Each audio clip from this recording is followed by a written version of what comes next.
Once upon a time, in a quiet village surrounded by hills and green fields, there lived an old man named Mr. Daniel.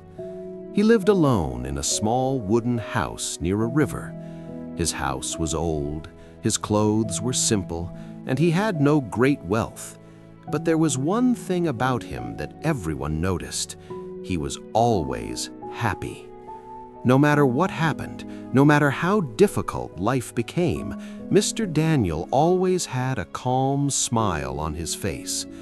The villagers often saw him walking slowly with his stick, greeting everyone with kind words. Children loved him, adults respected him, and even strangers felt peace when they spoke to him. People often wondered, how can this old man be so happy all the time? One day, a young man named Alex came to the village. Alex was educated, hardworking, and ambitious, but he was not happy. He had many worries about his future, his job, and his failures. He noticed the old man smiling every day and became curious. One afternoon, Alex gathered courage and went to Mr. Daniel's house. "Good afternoon, sir," Alex said politely.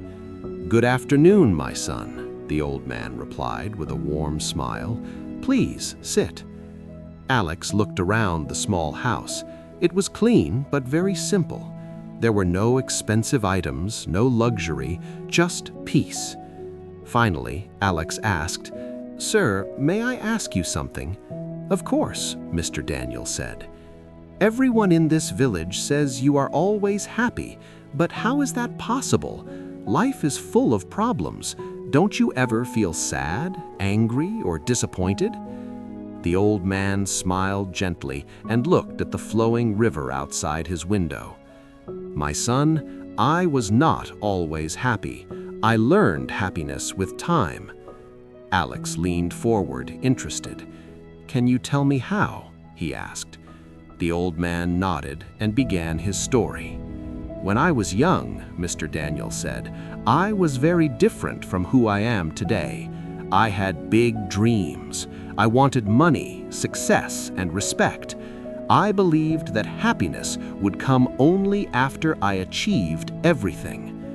Alex listened carefully.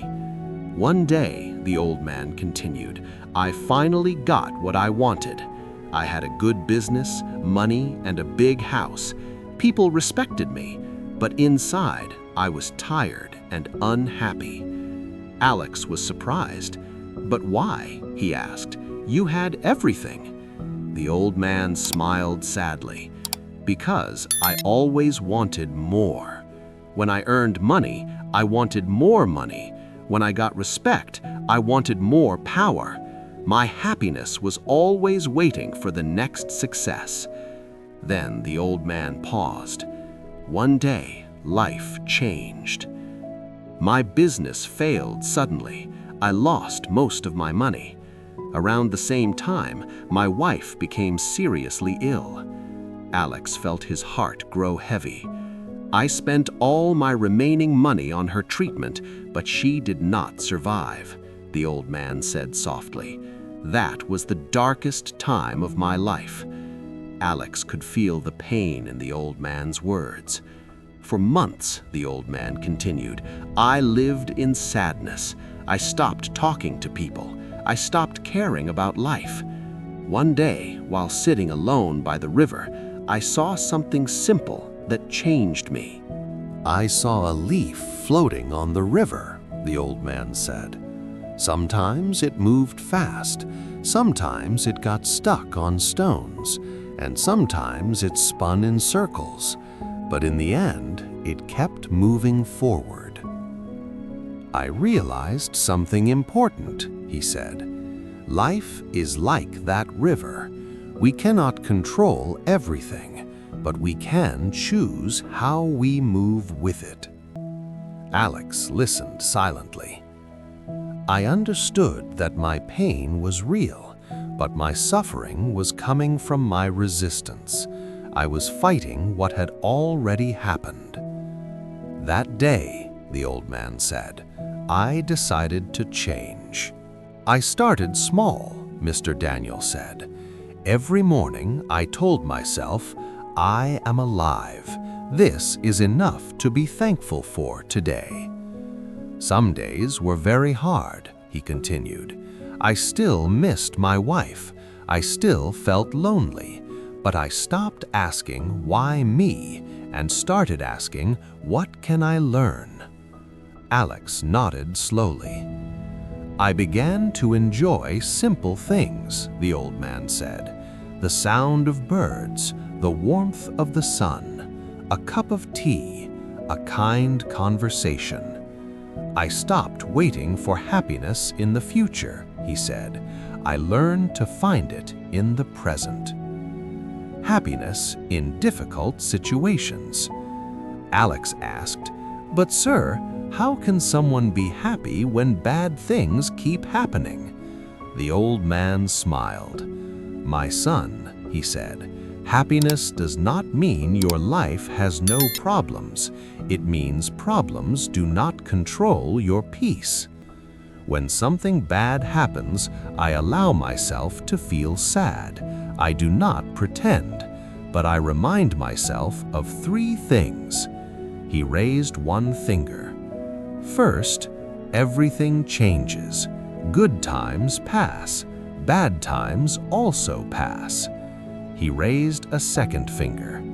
"Second, I focus on what I can control, not on what I cannot." He raised a third finger. "Third, I choose gratitude. No matter how bad the day is, there is always something good." Alex felt something change inside him. Just then, dark clouds gathered, and it started raining heavily. Water entered the old man's house through a small crack. Alex jumped up. "Sir, your house is leaking." The old man laughed softly. "Yes," he said calmly, "it does that sometimes." "But aren't you upset?" Alex asked. The old man smiled. "I can be angry or I can fix it. Anger will not stop the rain." He picked up a small pot to collect the water. "See," he said, "problem and solution." Alex smiled for the first time that day. Alex stayed with the old man until evening. When it was time to leave, he said, "Thank you, sir. Today I learned something very valuable." "What did you learn?" Mr. Daniel asked. "That happiness is not about having a perfect life. It is about having a peaceful mind." The old man nodded. "Remember this," he said. "Life will test you again and again, but every situation gives you 2 choices, fear or faith, anger or acceptance, sadness or hope. Happiness," he said softly, "is a choice you make every day." Alex returned to his life with a new mindset. Problems did not disappear, but his reaction changed. When things went wrong, he remembered the old man and the flowing river. Slowly, Alex became calmer, stronger, and happier. He visited Mr. Daniel often, and the old man continued to guide many people in the village. The story of the old man spread far and wide. People learned that happiness does not depend on money. Happiness does not depend on success. Happiness comes from acceptance, gratitude, and inner peace. And so, the village became a place where people learned to smile even in difficult times, because they understood one powerful truth. You cannot control every situation in life, but you can always choose how to respond. And that choice decides your happiness.